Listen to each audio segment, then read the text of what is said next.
Yo, yo, yo, it's a casual review. Ba-da-ba-ba-ba-ba. Yeah. So, here is my review of the Evo Mech. I forget the actual name of this thing, but here's a little backstory behind it. Recently went to a Lego store. Not as of a couple days ago, but even before then, around the time of my birthday. I went there. All the Hero Factory stuff was 40% off, so I picked up a couple things, and they're okay.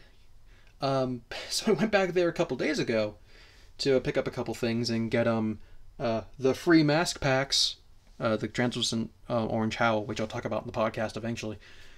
But checked out some more clearance they had left, and now everything was 50% off, meaning the Evo Walker was $13. So I paid $13 for this. Just it's unabashed, just there. $13. I'm sorry, for the Evo Mech, because it's something I was curious about. I wanted to see what it was like. I heard, obviously, kind of the mediocre rapport about it, but I wanted to see what it was like. Even if the parts really aren't all that great. I mean, some of them are, but for the most part, eh. And here he is. This is the Evo Mech. There are some things changed about him from the original build that LEGO tells you to build that I thought were necessary to actually making a good friggin' looking set. First and foremost, originally, the cockpit... Oh, no. The cockpit sits way too high up on the body. Like, originally, it's right here. And I think that looks incredibly awkward. I think it just looks kind of bad. He's really high up. I mean, it makes him look a lot, more menacing, but frankly, he just doesn't look all that great as like a stocky, like really cool looking mech. So frankly, and I did it on accident when I first built him, not even realizing this is what I, did. I put the cockpit down here, and it makes him look a lot more bulky and more filled in. On top of that, the launcher's up here. I know there's a little flick missile thing missing there. It's probably on my floor somewhere. But I compressed that in, I made the tanks not stick out as much on the back. Put these two printed armor pieces towards the front. And I think he looks a lot better, but there are some things about him that I think are very interesting. This, I believe, was a $25 set when it first came out. And here's Onua. It's just a comparison. Just like, here are two dudes of similar price points, not the same, because the Evo Mech has, I think, an extra 30 or 40 parts to him. But, like, this was, ostensibly, it wasn't the wave right before Bionicle came back, but it was the one right before it, which had, the same type of engineering and the same building principles and the same design aesthetics than the last wave of Hero Factory. So this might as well be the last Hero Factory set compared to the first wave of Bionicle.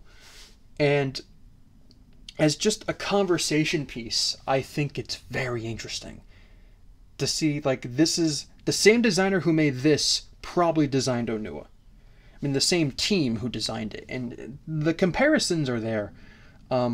I think one of the things that makes Bionicle stand out a lot more than Hero Factory ever did is having not only custom bodies that work, but just look nice. Like, this big Hero Factory chest piece, I always thought it was the goofiest looking thing in the world. But, like, now you add, like, a more in-depth body, and you got the gearbox back here.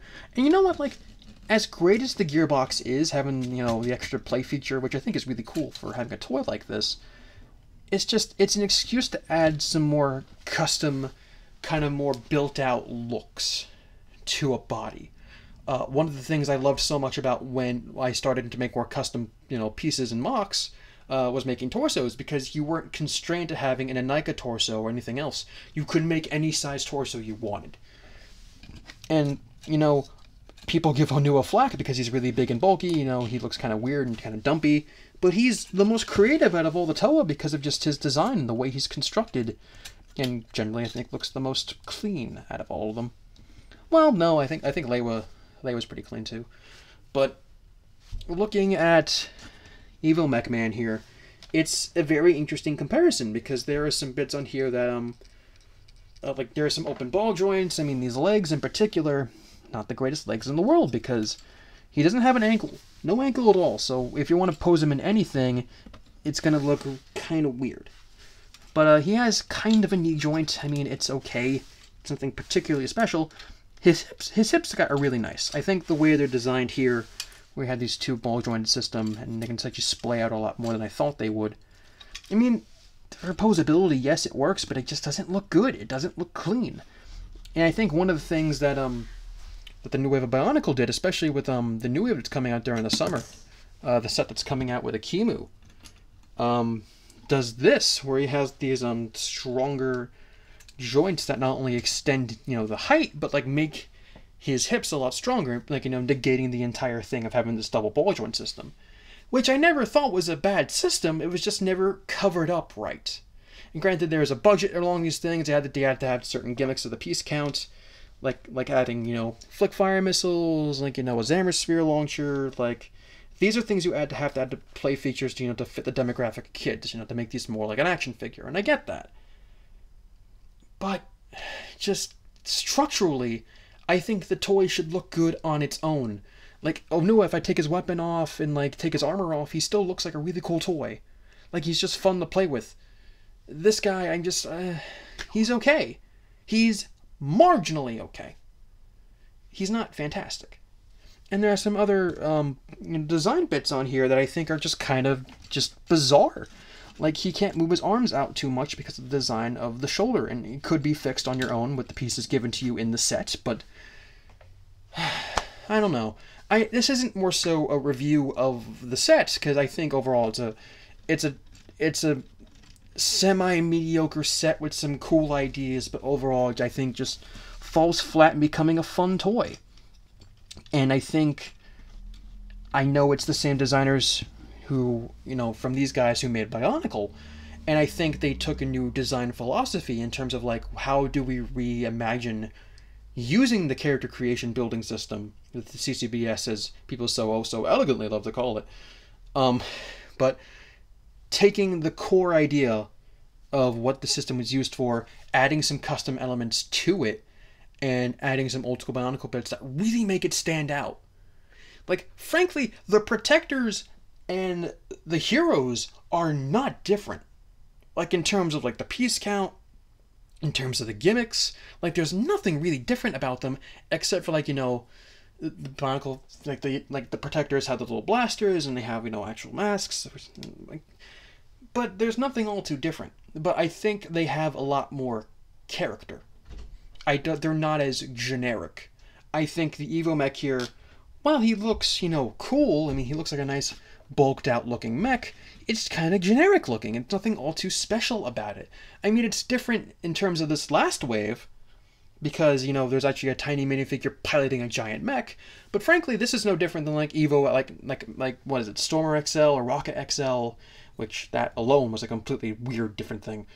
But, frankly, very generic. Not a bad toy. It's not bad. It's just generic.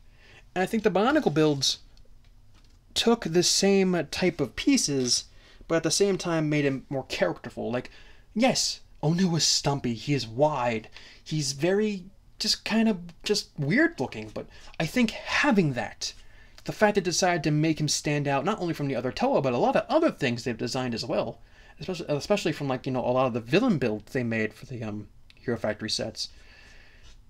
I think it's a nice change of pace, and you can mock the new wave of Bionicle in the summer that's coming out, because a lot of them look kind of, bleh, but they're experimenting more. They're going through, not necessarily growing pains, but experimenting more with the new system of Bionicle they've devised for using these pieces. And I think that's great. But hey, if you go to a LEGO store or go to LEGO Shop at Home or whatever, and you see any of the Hero Factory sets on 50% off, pick them up as a curiosity like I did, because I didn't want to be a completionist on the entire wave of Hero Factory, because I'm not fucking crazy. But, I don't know, I think as like a little experiment, picking up the Evo Walker was a cool little thing. It really got me thinking about how the designs for basically two of the same exact thing differ in a certain way. And I wanted to just get that out in a video form before I took this guy apart. So yeah, this is Shadow Gear 655, and I hope you folks have a good night. Bye-bye!